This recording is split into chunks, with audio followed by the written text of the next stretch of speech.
Welcome back to the Peruvian Waltz podcast. I'm your host, Brian Birdie, joining you here from Lima, Peru, as always.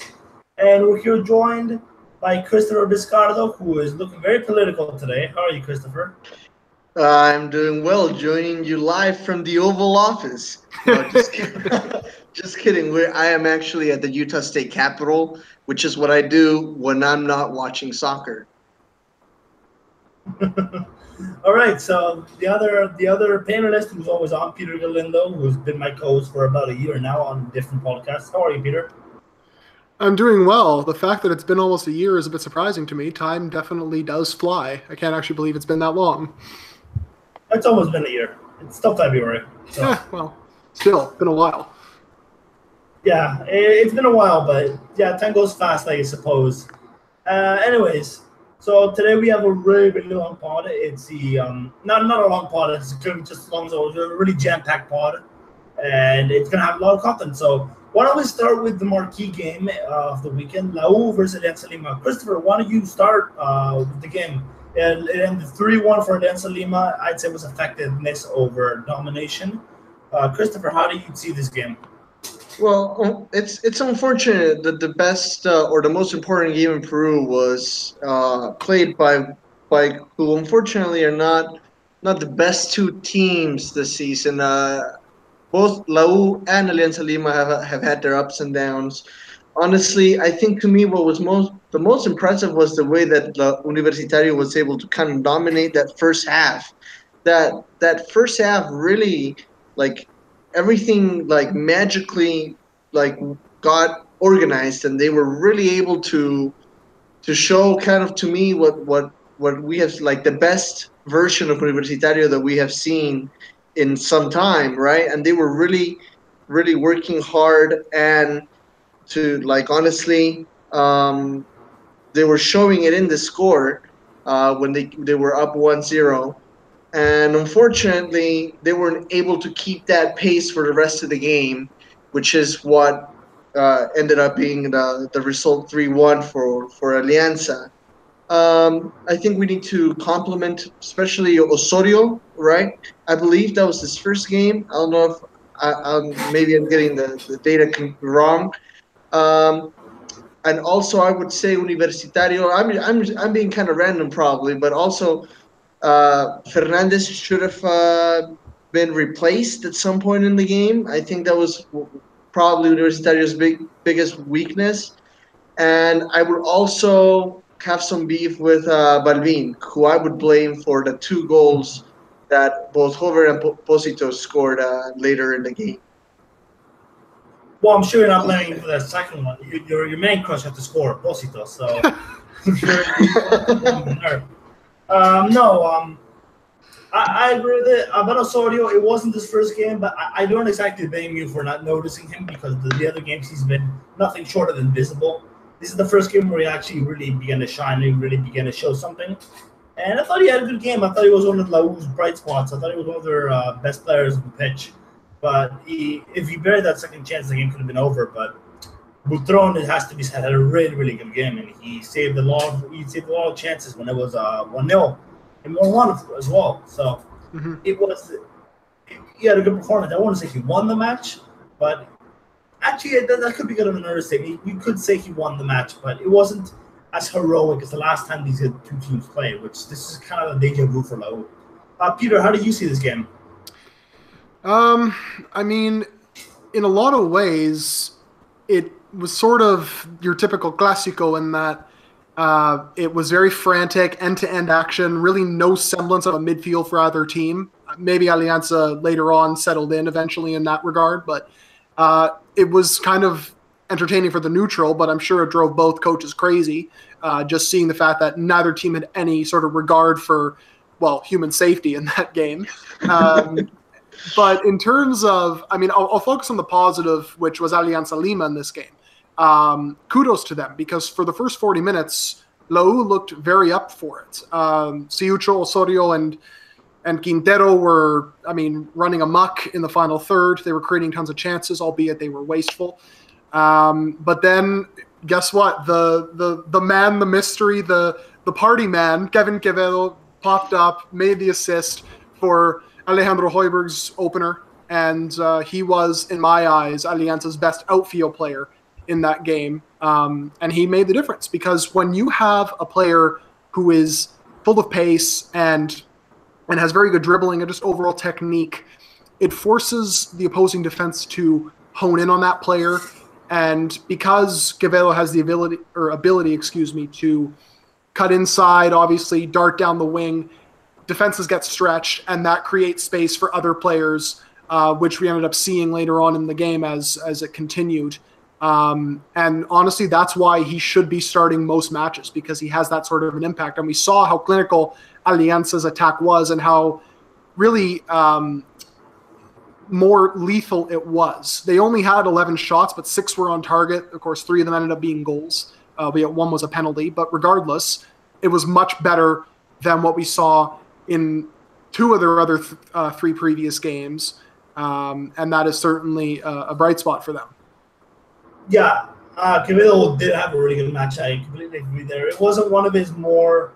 It was one of his more visible matches, but I don't say that in a bad way at all. I say that like he wasn't playing around the ball a lot. He was mostly making passes like out of the blue, like good passes like the cross. It kind of just came out of nowhere. Like you don't notice it was him, and the moment you notice it was him, it's like, oh, he crossed it into Holberg. It's a goal. Now, in my opinion, the best outfield player of the match was Alejandro Højbjerg, because he got the also the penalty, and he's looking really, really good this year. That's why I included him in my preliminary World Cup squad last week. I thought he was the best. I thought him, Butrón, and Quevedo were the 3 best players in the pitch for him. And I also thought that Velarde, when he came on, he changed the game for Alianza, because I believe it was 1-1. It was 1-1 or 2-1 around there, but he was giving Vasquez a lot of problems, and he's not exactly the fastest player, but he's quite good in the wing at times, and when he's on form, he's one you have to watch out for. Christopher, any thoughts on that? No, I don't know. I think I agree with most everything you guys said. You guys just said. Let's see. Anything else that I wanted to point out? No, I think that's about it. Sorry, we caught a little off guard, obviously. Peter, how about you?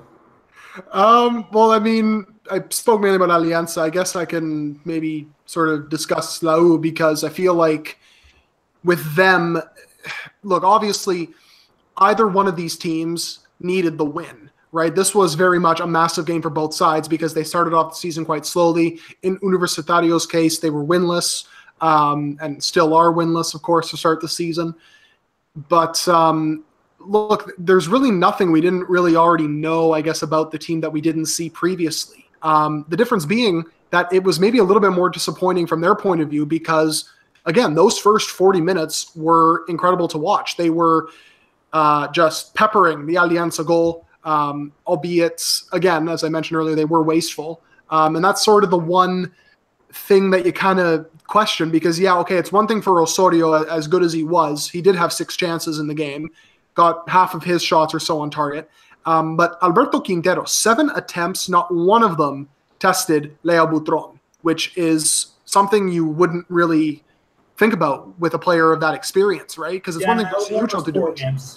Yeah, 4 games. I agree with that. Yeah, and at least in Ciucho's case, he was actually creating chances, even though he didn't actually have a single attempt. It was just really surprising to see. But then elsewhere, you don't really see a lot of quality in the team outside of that front 3. And of course, we all know that Ciucho and Osorio are inconsistent, right? At least with Quintero, you kind of know what you're going to get from him. And of course, Aldo Corso is obviously brilliant too. And my one worry with them going forward is not only do they not really have that balance of a midfield, the defense is on pace to concede 16 more goals this season than they did last year. And yeah, you can say Alberto Rodriguez's departure maybe has something to do with that, but I mean, it's just, they are kind of a mess everywhere, and you sort of wonder if they're going to get out of this. If they do, I mean, Pedro Trollio deserves immense credit for if he manages to get them out of this and they finish even maybe not even comfortably mid-table, but just gets them into like a mid-table position out of that danger zone. Yeah, speaking of which, Velarde, which is one of the best center backs, he might debut for Lowe this week. I think the match is tomorrow. but it's Comer Santos Munoz. He's going to take Shooter's place. And Fernandez is injured, so Susuk's going to take his place. That's what I read anyways. And as for the I lost my train of thought there. Sorry. Anyways, La U, they really need to be careful because this season could be dangerous for them. I've seen bad La U teams, 2015, 2011 in particular, but not as bad as this one. This one is just a lack of depth, and an injury could either be a blessing in disguise or it could just ruin that completely for them. So if you guys don't have anything else to say, I can move on. Let me try to come back real fast and try to revindicate myself for being distracted. I got a message on my computer and I'm just like, what's going on? Sorry, but anyways, so I think obviously Alianza showed us that they do have some potential, though. I mean, that first half was important to show us that they can actually get some stuff done if they are on target and they can score those goals. I think Troglio kind of maybe was expecting something out of an Argentine team that's just going to run out there 90 minutes, right? If he's able to kind of figure out the strategy where he can be effective on the first half, right? Kind of at that have that power that he showed in the first half, and then after that, kind of clump her down in the back and hold off. We could see. I think to me that is kind of the key to seeing Universitario saving themselves from relegation. Also, by the way, Sports Boys just scored. They're 1-1 against Binacional. All right. Well, there's an update. There's an on-pod update. So if you chose to watch us instead of the match, we have it all. So I guess we'll move on to the Copa Libertadores. Firstly, though, we got to talk about Cristal versus Lanús. I actually am planning for this. I actually almost completely forgot to talk about this match just because the day after we recorded last week, so it was kind of easy to forget. But we're going to talk about it briefly because we have a lot to talk about in Libertadores. Peter, why don't we start with you? How do you see this match? What do you see? What was Cristal doing, in your opinion? Well, I think just in general, it was the poor first half performance, defensively at least. I mean, attack-wise, they were actually a lot better than I thought they would be. But I wrote the tactical analysis for the match on the Peruvian Waltz website, if you guys want to check it out. But the gist of it is both teams were really willing to just kind of press each other and try to win the ball back in dangerous positions and then capitalize with those opportunities. The problem with Cristal was their midfield is not the quickest, whereas Lanús's is. And Lautaro Acosta is amazing, and Johan Madrid committed a couple of mistakes, and his lack of pace was exposed. That basically defined the entire first half, at least for Cristal's point of view. I will say this, though. Credit to Mario Salas for being able to grab control of the game. They decided, okay, let's not play with such a high line. Let's maybe keep it a bit deeper so we keep everybody in front of us, keep possession, move the ball around, and it ended up working out. They almost actually ended up getting a draw. I think just based on their second half performance alone, they maybe even deserved a 3-3 draw, which would have been incredible. Unfortunately, they were punished by a late error by Patricio Alvarez at the death, pretty much, which, I mean, even a 3-2 loss would have been fine. But I digress. Last thing I do want to say about the match in general is Emmanuel Herrera is proving to be a heck of a signing. 7 goals in 4 games in all competitions. Obviously had both of the goals for Cristal in that match. Certainly proven to be a very vital signing for that team. Yeah, Herrera it fits Salas. He fits Salas' style perfectly. He's deep line forward. He's deep line forward, target manish. You can mix them up any which way. It doesn't matter. But yeah, Cristal up front, they look really, really good. But at the back, it leaves a lot to be desired still. Yes. Reborredo, I don't know what he's still doing on this team. He's been a poor player for a long time now. Since he left Bolognese, he's not really been good ever since then. And Madrid, I like Madrid. I'm going to give him time, but I have to acknowledge that was not one of his better matches. No. I'm sure Christopher can agree as a Sport Rosario enthusiast. And yeah, go ahead. And as for Patricio Alvarez is not the keeper that gives him the most security, but he does his job. So even though he messed up, I mean, it kind of expected with the raise in level. He's a Peruvian keeper, and that's about it. And yeah, the last thing I want to mention is that Lanús, they won well, but I don't think 4-2 is game over because you still have the attack to get it back into it at home. And the 2 away goals, even if they went 3-1, they're through. So they just got to win by 2 goals. It's not easy by any means, but not impossible, especially not with Cristal's attack. Christopher, what do you think of this whole match? What do you think of Madrid's performance compared to last year, where he looked really good? Well, Madrid had a really. I mean, that's why he's back at Cristal, right? Because Madrid had a pretty decent season with Sport Rosario last year, and I think I'm gonna. I don't know. I'm gonna blame it on his lack of experience in these kinds of matches, right? It takes some getting used to. You can argue that even though the Lanús team that faced Cristal is not the same one that was in Copa Libertadores, not completely. The same team that were runner-ups in Copa Libertadores, you can say that the club overall has more international experience, and Madrid was probably lacking a little bit of that. There's a whole psychological aspect of things that we have discussed before, but like you said, I don't think the match is dead, right? I think 2 away goals, even if you lost 4-2, is still something valuable, and considering that they're going to be at home. If Mario Salas, being the smart man he is, can tweak that midfield a little bit, then I wouldn't be surprised if Cristal is able to win the match. Even if they tie, they're still through, right? So wait, actually, no, they're not. I don't know how to do that. But that's why I went to politics. But yeah, I mean, I don't think it's impossible to. Especially, also, let's keep this in mind. They have been scoring a lot. Yes. Right? Yes. They have been scoring a lot, and especially at home, right? Yes. I mean, unfortunately for me, that Sport Rosario game was just horrible. I wish I could erase that game from my memory. But I do wish that Cristal plays that well, and that Lanús becomes Sport Rosario in that case, and that we see them scoring like they're scoring at home. To add to those points. Sorry, Brian. To add to those points. Rock, paper, scissors. Come on. Yeah. No, you're the host. Host takes precedence. No, you can go first. I was just joking. All right. To add to Christopher's points, because I feel like he mentioned a couple interesting things in terms of Madrid and the midfield. Yes, Madrid's performance in the first half was shambolic.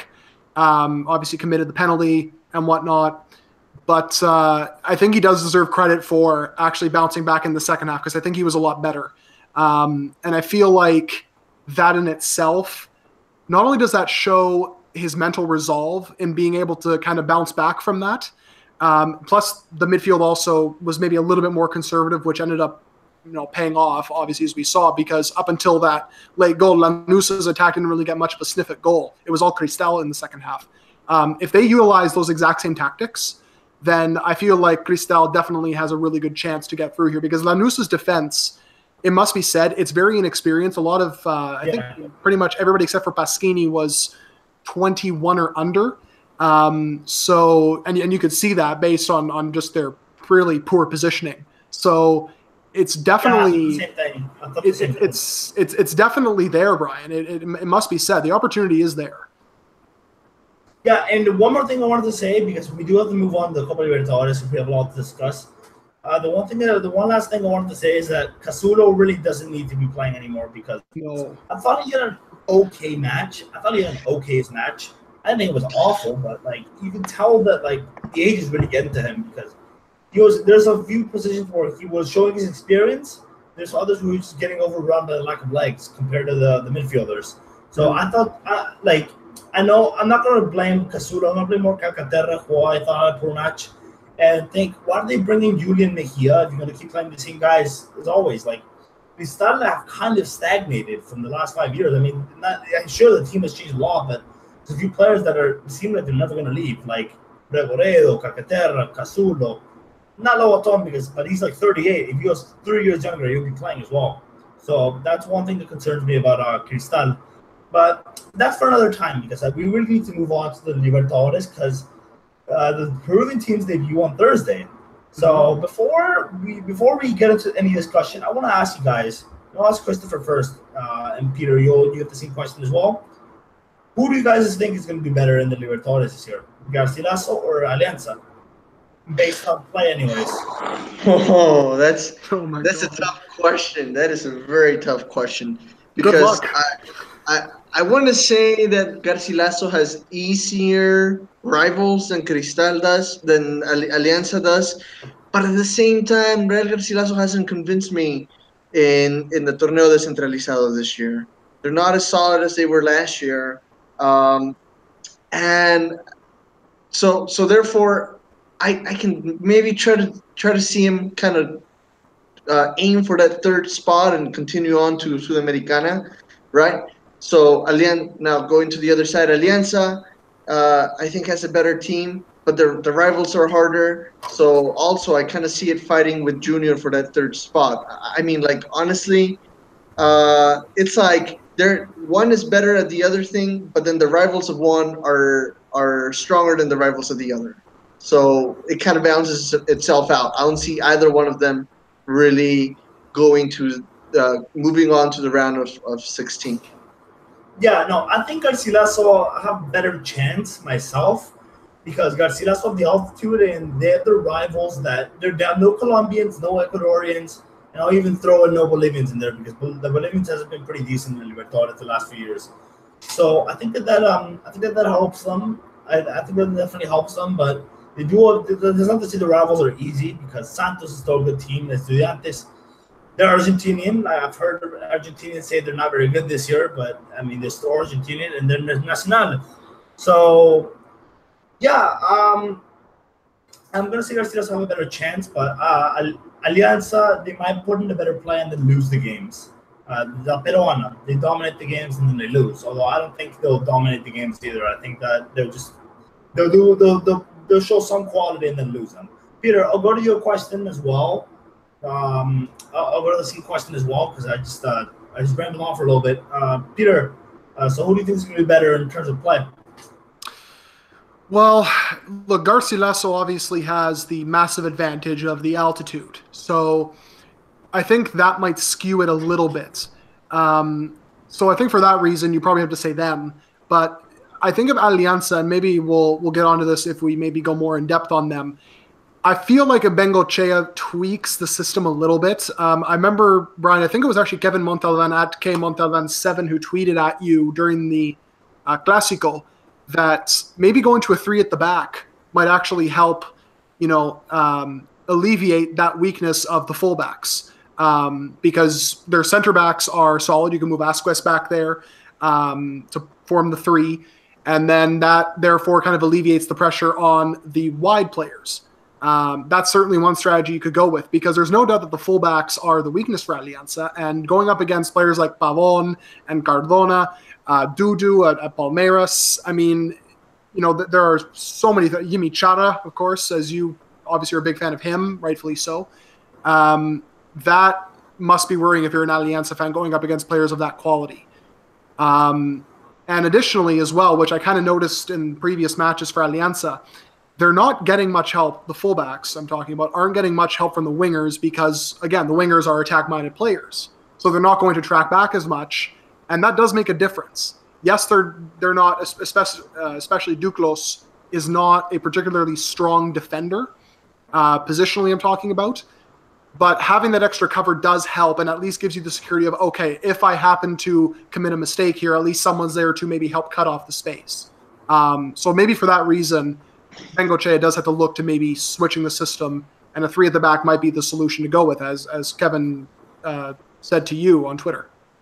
Yeah, about that, I wanted to mention that in the Libertadores, I don't think Bengochea is going to risk that much because you also think a stronger position, especially the group they got. They got a really tough group, but they don't have to both send minutos rule in the Libertadores, so they can play Godoy at right back. And then you probably play with Closo Garro, or I think Godoy is the right back, but like you can play with Closo Garro in the left back. So you're gonna have one weak spot no matter what, but you don't have two. So you have Gambetta and center back and Araujo on the other. So there you have an okay, not really an okay center back, but a better defensive line that we have in the league. So I think Bengochea is going to go with that. I've heard rumors that he is going to go with that as well. So I think that's good, but I still think they have a weakness. Close is bad, but he's not as bad as Gabo, in my opinion. Or Marina, who are deep fullbacks, to actually mention. They're more center backs, center mids. I don't know why he's playing them in center and fullback. It just makes no sense. Like I said before, they're barely second division quality, and they're playing the Libertadores. So that's Crazy. So why don't we talk about team by team? First of all, Real Silaso. I agree with Christopher. I'm not really agreeing that I'm not or not agree. I'm a. Oh, I did all that out. Live shows. Okay, so I don't think that they've been as good in the league as last year. Definitely not. They've not been as dynamic, and that's expected because Gironi left, Valverde left. Those are the two. Valverde won the Gironi. We'll see how dynamic Juan Carlos in the year. But they weren't buying Ibanez in, and they brought some terrible signings in. But I've been trying to pick up the good parts of Garcilaso. Like they're getting some decent results. I mean, away from home they've been terrible. It has to be said. But like they got the 5-1 against Municipal. They almost beat Melgar. They had a really late Campo save. So I'm trying to like pick up positives from Garcilaso this season. But we'll see if like I'm just being optimistic or if they really are terrible this season. I think they'll beat Santos on Thursday because of the altitude. Or they'll at least draw it. I can't see them losing that match. I think the one thing that's good is, like I mentioned before, they got no Colombian sides, no Ecuadorians. So I think that really helps them because the altitude actually is an advantage. Because the Colombians and Ecuadorians aren't really scared of that. And Bolivians aren't either. Although Bolivian sides, they have more questionable quality than the other two. So, but they have to be on this question as well. Peter, what do you think of Garcilaso? If they win or lose on Thursday or draw? I would agree with you. I think they're going to draw. I think, as always, the key players are always, as they have been so far this season, it's going to be Alfredo Ramura, the playmaker for them, and Gustavo Dulanto, who's had actually a brilliant start to the season. Yeah, for sure. And he's going to have some pretty tricky competition. Gabigol being one. He's been on fire since moving back to Brazil. 4 goals in 4 games. Yeah, the Inter flop, Gabigol, and I guess Benfica flop too because his loan ended early, which is why he's at Football Manager flop. Yes, exactly. Who isn't a Football Manager flop? Sherman Cardenas was supposed to be the next Messi, according to them. So yeah, well, it turned out. wouldn't be the first, won't be the last, I'm sure. So yeah, I mean, Dulanto's definitely going to have a tough test, and Brian, of course, will bring it up again. You had him in your 35-man World Cup squad. And I think, considering his form so far, rightfully so, but if he has a good game, well, maybe not just even a good game, but a good Libertadores campaign, must be said, he will actually boost his stock, at least from a national team perspective. Yeah, Dulanto, I think, has been Garcia's best player this season so far. It's been really solid. Even the loss against Cantolao, I thought it was pretty good. So I'm excited to see how he does against bigger opposition. This is, I think, his second stint in international competition. This could be his third. I don't remember if he played in the 2014 Libertadores, but he definitely played in the 2015 Sudamericana. I remember he scored, I think, a goal against Celtic. It was either him or Duarte. But this is his second time playing in the Libertadores, and he's improved a lot since then. So quite excited to see him. Ramua was part of the 2013 Libertadores squad, and Garcilaso will reached the quarterfinals. Speaking of, they're going to play Nacional, so it's going to be a rematch. But I wanted to bring up that Nacional, they're not very good at home. So that could be a chance for Garcilaso to take something. I don't think they'll do it, but I think that there's definitely a higher chance there than against Estudiantes and Santos, and they're on home. Santos, because the Brazilians are the Brazilians, no matter how poor they are, they'll usually beat you at home, especially if you're a Peruvian side. And as for Estudiantes, they're a bit hit and miss. You can beat them at home if you really try, but I don't think Garcilaso will do it. If they can't even beat their opposition in Peru away from home, then I don't think they'll do it in Argentina. But in Uruguay, they might be able to get a point. That's my biggest optimism. So I think Garcilaso is the one I have the most hope for in the Libertadores. If anyone else has anything to add to that, let me know. And if not, we can move on. Yeah, I was just going to bring up that I've been trying to, as you guys have been talking, I've been trying to think about Santos and what I would think. I mean, I agree that it's probably going to be a draw. The only thing that bothers me is that because of the way that the Brazilian Championship is played, you can't really test how good or how bad Santos really is, because in the state championships, it's kind of like you're playing third and fourth division teams, you know. So like you don't really have to try very hard. It's just Sao Paulo, really, right? So right. Yeah, I half agree because they don't really try, but like it is Sao Paulo, so they do have good teams in there. But at the same time, it's kind of a warm up tournament in the end. Like they play, but they play like they like half try. Like I don't know if Santos in particular does, but I know some teams like they like to test others. They like to test the players, even against the stronger teams. So I have to agree there, but yeah, you definitely have a point that they're not they. This is where their season really begins, and it's in the altitude. So I think that Santos, like I said, they're going to get a draw or Garcilaso is going to win, but I can't see them winning. Which we haven't asked you predictions, Christopher. What was that? We haven't asked you for your predictions, Christopher. What do you think the match is going to turn out to be? For the Santos Real Garcilaso, what comes to mind is 2014 Copa Libertadores, very first match for Garcilaso. They actually beat Cruzeros, who was the Brazilian champion. So with that in mind, even though obviously it's not the same teams, I was agreeing with you with the draw, but I might even lean with Garcilaso surprising us and beating the Brazilian side. Yeah, in Garcilaso, it should be mentioned that Libertadores, that was a really bad campaign for them. They lost. I think that was the only game they won. I think that was. I know they lost to Defensor Sporting at home, but they weren't even playing in Cusco. They were playing in Huancayo. So that's what I remember. And I think this time they are playing in Cusco. Christopher, me and you were discussing this pre-pod, but Cusco's stadium, it's not really for international competitions. It kind of falls to pieces, and there's no light. So they're going to play out the games early. If they do play in Cusco, which I'm pretty sure they will. I have heard rumors that they are going to play in Cusco until they pass the inspection. I haven't really confirmed it. I haven't checked the confirmation. But they're going to play either here or in Arequipa. If they play in Cusco, then they have a big advantage. So I guess we can move on to Alianza. First of all, we got one question. We're going to answer it now. Peter, why don't you read it out? Indeed. We got quite a few questions, but we shall tick this one off the list.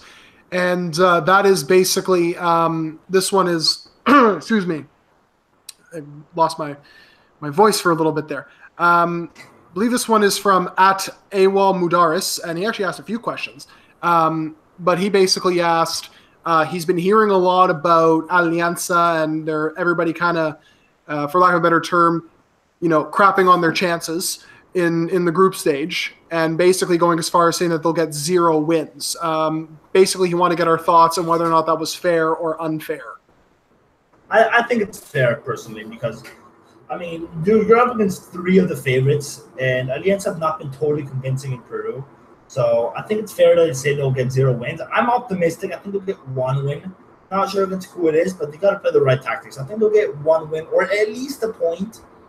And I don't think it will be that embarrassing because, like, in Peru, you can't see their favorites against anyone in Libertadores, unless you're playing a team like Monagas maybe, or at home against the Bolivian side. That'll make an exception. But I think Alianza are definitely the underdogs. They're definitely favorites to get 0 points. The whole Libertadores, I think that's fair. But I'm still optimistic that they can do something. I'm still optimistic that they can surprise a team. And maybe fight the 3rd spot if I'm really peaking in my optimism. And I'm hopeful that they can do it. I'm actually going to the Alianza Boca game on Thursday, so I'll talk about that experience next week. Yeah, so Christopher, what do you think about this? Do you think that's fair?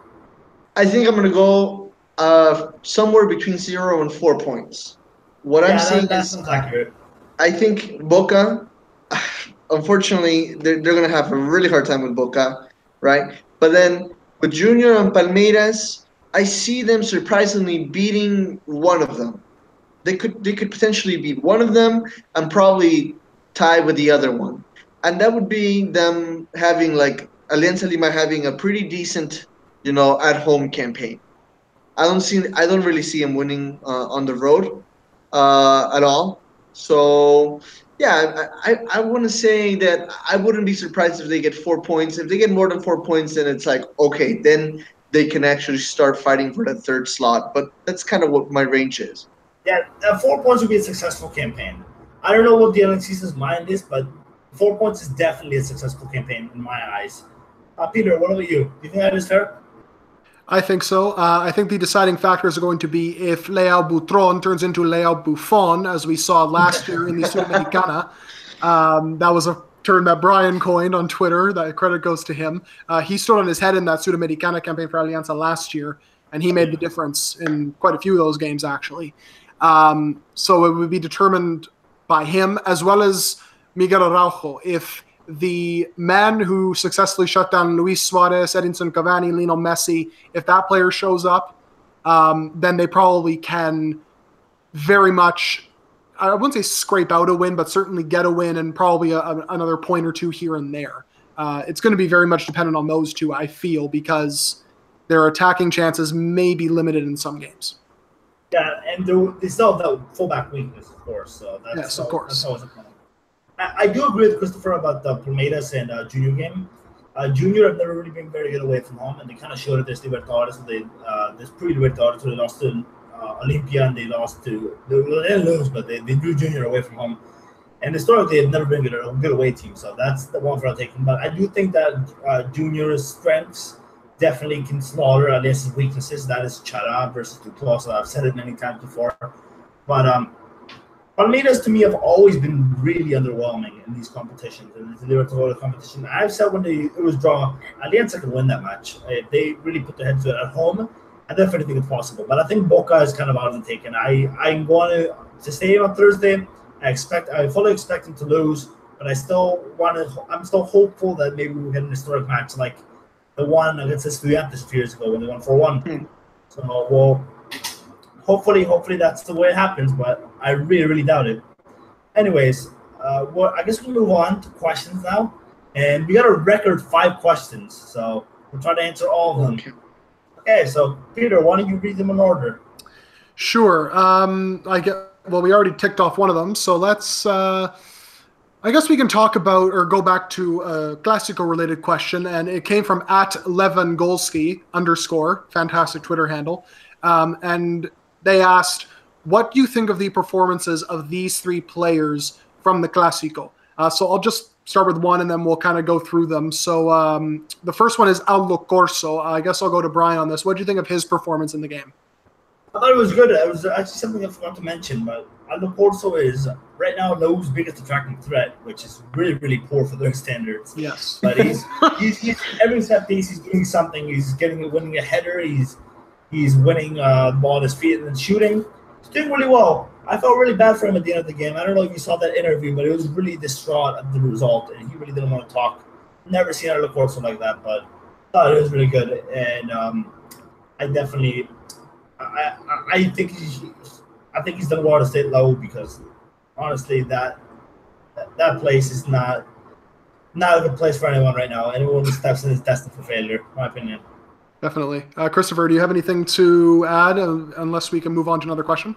Yeah, well, with Corso, he was probably the best there was other than Osorio and maybe Quinteros.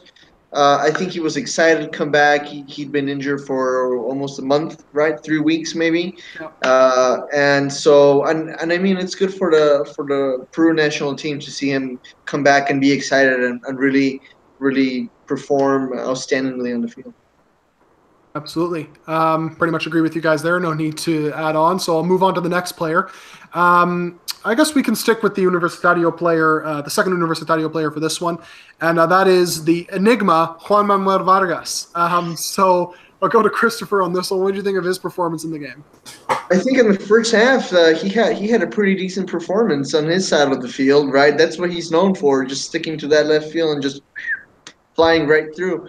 Yeah. I think obviously it's age, right? And so like I said, I think that Juan Manuel Vargas right now is that kind of special player. Troglio needs to know how to use him, right? Maybe he should be a super sub. I think he'd be a great super sub. Mm-hmm. But at least for this Clásico, on the first half, just like the rest of the Universitario team, I say he had a pretty decent performance. All right, Brian, what do you think? Juan Vargas, the thing about Juan Vargas is that when he might not play well all the time. I thought, I thought he had a good match. I thought this was one of his better matches. But the thing about Vargas is that he might not always have a good match, but he is by a mile the absolute best technique in the league. And you can just see it when he has the ball at his feet. Like he can shoot it and get what he can shoot it, and he can do whatever he wants with his feet. It's a question of does he want to, because he doesn't always try. I've noticed, and I think that's a problem. But I thought this performance was pretty good. It was one of his better performances at La U. It's not what we saw 5 years ago, and by any means, but it was a pretty good performance, and I was not really impressed, but I was happy that he was getting back to performing like that, and that's the standard that we want to see him. It's not. Again, we're not going to see him eat up the pitch again like he used to. Like those days are over. But if he performs like that, that's acceptable. Peter, what do you think? Yeah, pretty much agree with you guys. Considering my expectations for him were quite low entering this game, he exceeded them.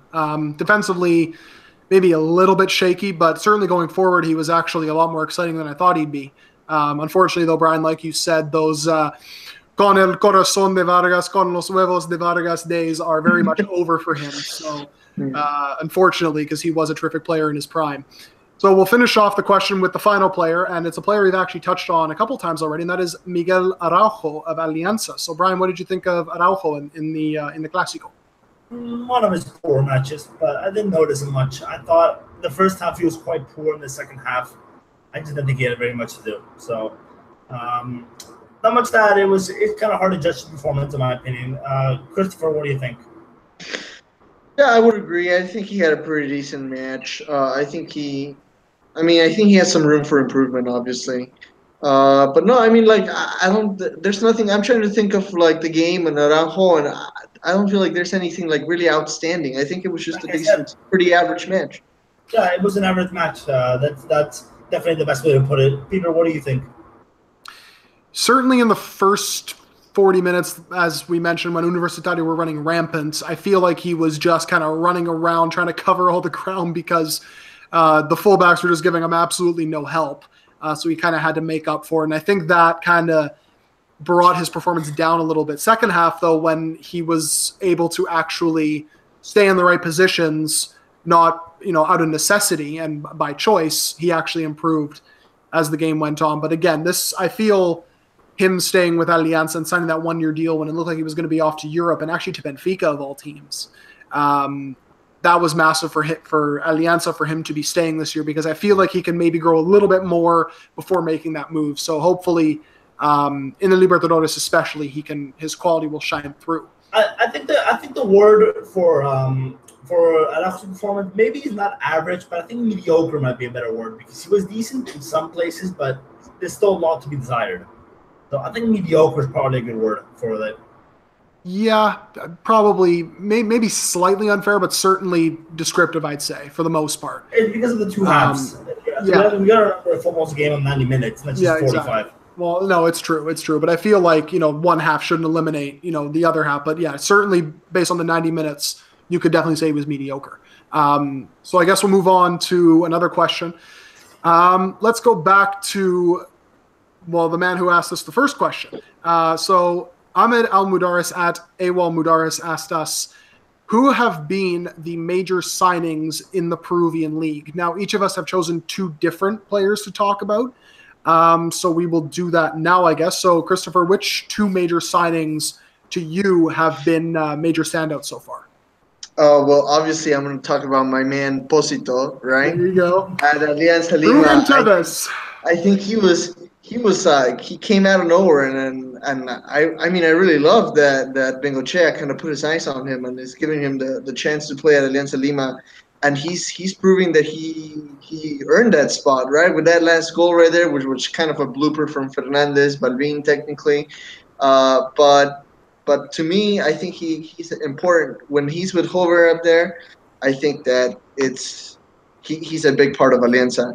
Now, the second person that I can think of is Christopher Gonzalez, which is very surprising because he was rumored as someone that was going to go to either Alianza or Real Garcilaso, one of the two Libertadores teams, right? Unfortunately, he didn't have a really good season in Chile, right? With, I believe, UD Chile, was he with UD Chile, right? last Oh, season? Colo Colo. Or Colo Colo, that's right, Colo Colo. But I mean, this happens with a lot of Peruvian players, right? Where basically like they go out the first time and they kind of stumble, so they come back home. We kind of heal their wounds. We kind of like it's okay, you got it, and then they go back out and they're great. So honestly, I'm starting to see that. I think Sport Rosario is a perfect place for him to be, and yeah, I think that was one of the two surprising signings for me. All right, Brian, go ahead. Okay, so remember when I said earlier that I'm trying to look for the bright spots for Garcilaso, but I'm like maybe I'm looking a little too deep. Well, one of the things that has been positive about Garcilaso is Julio Landaury. Now, before Julio Landaury used to be a really predictably average player. All he did was with Huancayo, with Alianza, run up the wings and cross it in. That's all he was. But now he's actually doing a lot more. He's gotten a lot better. He's cutting inside. He's putting it all through balls. It's actually quite surprising me. He's been pretty good, and I think that he might be one to watch in the Libertadores as well. I didn't like him before, but I think he's improved now with Ibanez. And yeah, as for the other player, I had lost my train of thought, so let me just double check what it was. My other player. Oh, I edited this out. My other player is Valverde. That's right. I mentioned him earlier in the pod. Marcio Valverde, I really liked him at Garcilaso. Kind of had an up and down start at Huancayo. He's had like 2 poor matches and 1 good match, but he's playing under the same manager as last season, who got the best out of him. And he's total football. He can play on the wings. He can play in the middle. He can play in fullbacks. The only places he can't really play are striker and center back and goalkeeper, of course, but that's a different story. And I think that Marcio Valverde is going to be integral to Huancayo's campaign. And yeah, he's a good player. I think that those two, especially Landaury in general, I'm quite surprised by him. Peter, who are your 2 players? So we already talked about him, but Emmanuel Herrera is my first one. As I mentioned, 7 goals in 4 games for Cristal in all competitions, 5 in the league already. Didn't actually think he'd have this big of an impact this early, in all honesty. Really coming into his own as Cristal's number 9. Very much an upgrade, I would say anyways, on Irvin Avila, as good as he's been for Lobos so far since he's moved to Mexico. But certainly Herrera fits into the system very well, as Brian mentioned earlier, and definitely already a favorite to finish as the top scorer. I actually thought Luis Tejada was going to, another major signing, but not my second player I'm going to mention. But it looks like Herrera is getting a bit of a head start. And my final player is someone we've also talked about, Gustavo Dulanto of Garcilaso, former UTC and La U defender. Again, strong start to the season for Garcilaso, probably their best player so far. Look out for him in the Libertadores, especially this Thursday. And maybe has a bit of an outside shot of making the national team, as we mentioned, especially if he can impress in continental competition. So with that, we will move on to the second to last question, which is kind of a quick one. Ahmed Al-Mudaris, again at AWOL Mudaris, asked us, is the Torneo de Verano a preseason tournament or a competitive league? It is a phase. It's the first phase of the Descentralizado season. 2 groups of 8 teams, 16 games home and away. Winners of each play a 2-legged final. The team with the highest amount of points gets to pick when they want to play the home leg, and then the winner obviously wins the phase and gets a spot in the Libertadores. That is basically how it works. So it is actually part of the season and not a separate. And also the quarterfinals or the semifinals. That's right. Yeah, that's right. Last season, I would argue it was kind of a warm-up tournament since it only got into the Libertadores. I mean, I say only like if it's nothing, but it's not. It wasn't the league, the actual league. So maybe you put off some teams, but this season it's a bit more important. So I just wanted to bring that up. Yeah, it certainly is definitely a lot more important, especially because you can secure your spot in the semi and also get into the continental competition as well. So certainly that's why maybe a team like San Martin are trying so hard this early, because they know that if they actually end up winning it, then they can maybe not so much coast, but at least they have that luxury of knowing that, hey, we got this secured already.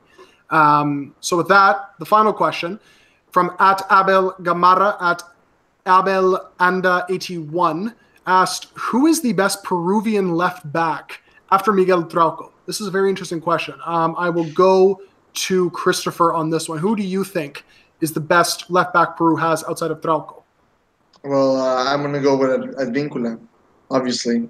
Right back. Left back. Completely. Left Corso, back. Corso. Oh, other side of the field. Oh, jeez, it's hard.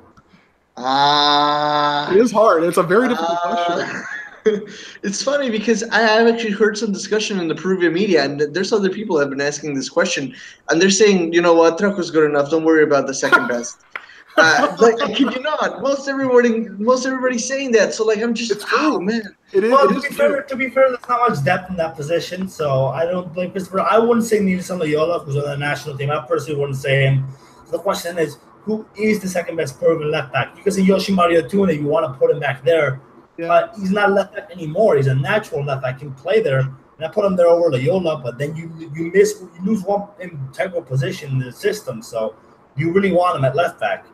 I would say Gerson Vasquez, an on-form Gerson Vasquez, not the one we're seeing this season, but the one we saw last season, and Jair Cespedes, which leaves a lot to be desired, in my opinion. Yeah, I would maybe also throw in, maybe more so for the future, Luis Abram as well. Yeah. Maybe could do a job. Okay, yeah, that's true. He was in my Because Luis Abram, Wow. so far for Vélez, has actually done very well. Left back, played center back against River over the weekend, but definitely can do a job at left back very, very well. He's a no-nonsense defender.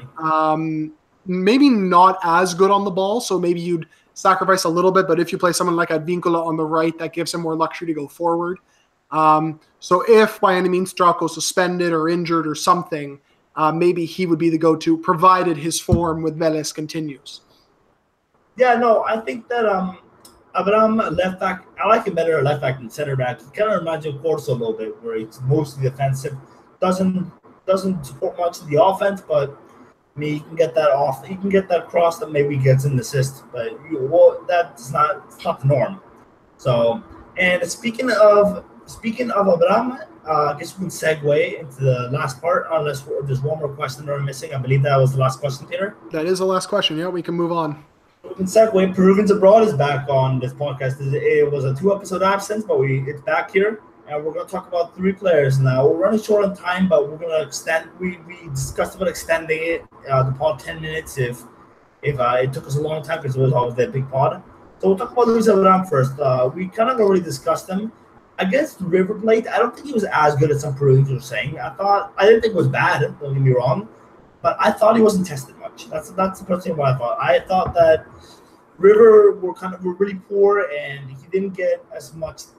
Like most of his challenges were pretty simple. We were pretty straightforward. He just have to do a standing tackle, and that was that. But he wasn't really tested much else because River are pretty poor these days. And I'm not gonna ramble too much, but I'm not a big fan of Marcelo Gallardo. I thought after he won the Libertadores, River were quite poor, but that's for another time. I thought Brown wasn't tested, and I thought he was good. I thought even if they were poor, I thought River is not a small team by any means. So, Peter, what do you think? I do agree with you. River were certainly not the typical River that you would expect to see, especially after last year and the year before that.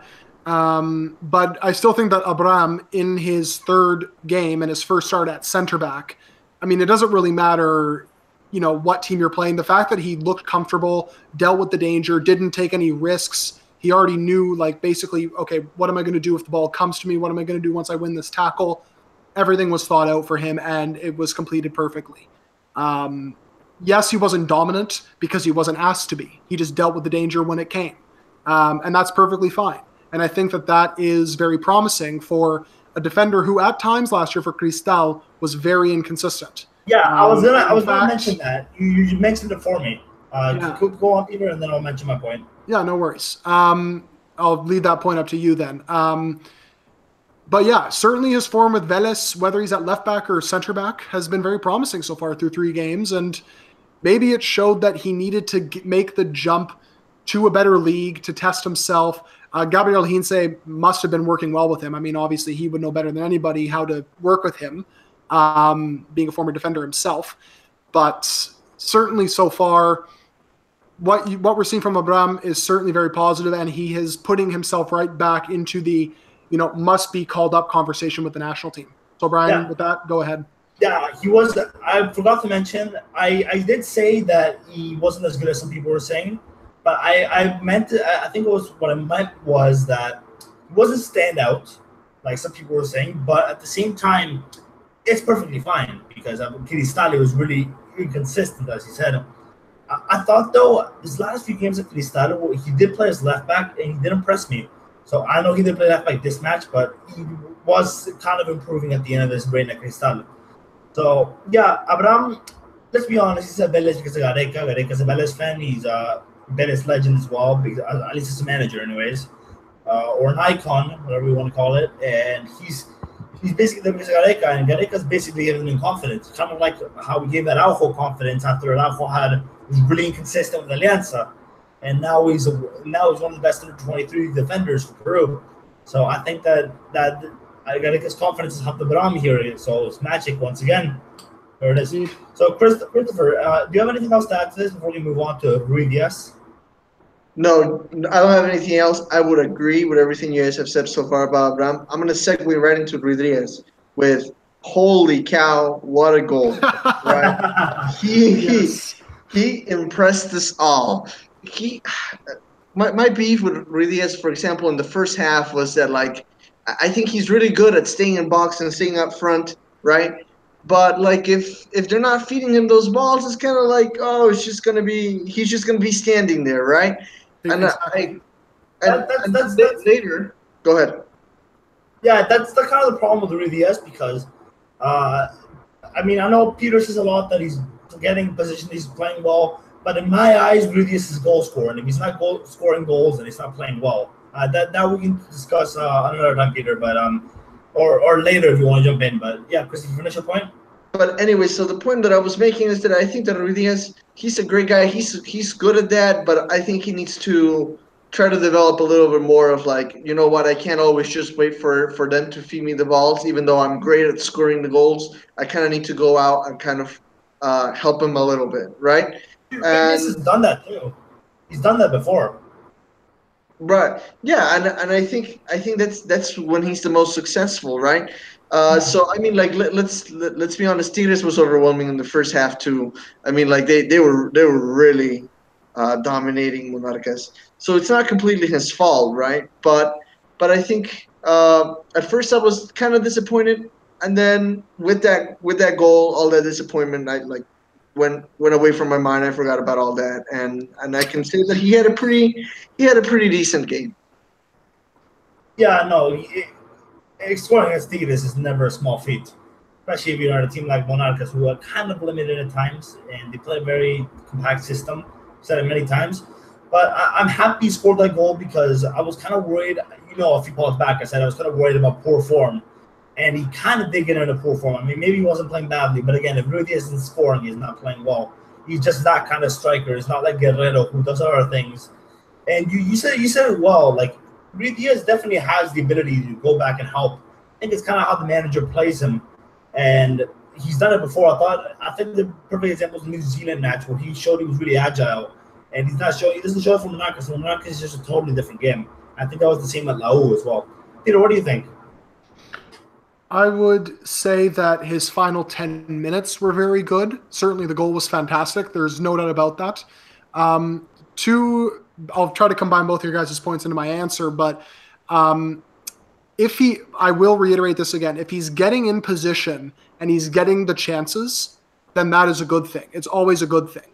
The problem is, in the Tigres match, give credit to them, because they ensured he did not have a sniff of the box. Rafael Carioca in midfield was absolutely impeccable in closing him down and restricting that space. I think he was the man of the match for Tigres, in all honesty. So from that point of view, it was bad. But I will say this. Proven goal scorers, or I should say talented goal scorers, those players have the strongest mentality in that they put all of that behind them. They put the 80 minutes of a poor performance behind them, and they score in the end. And that's exactly what Rui Diaz did.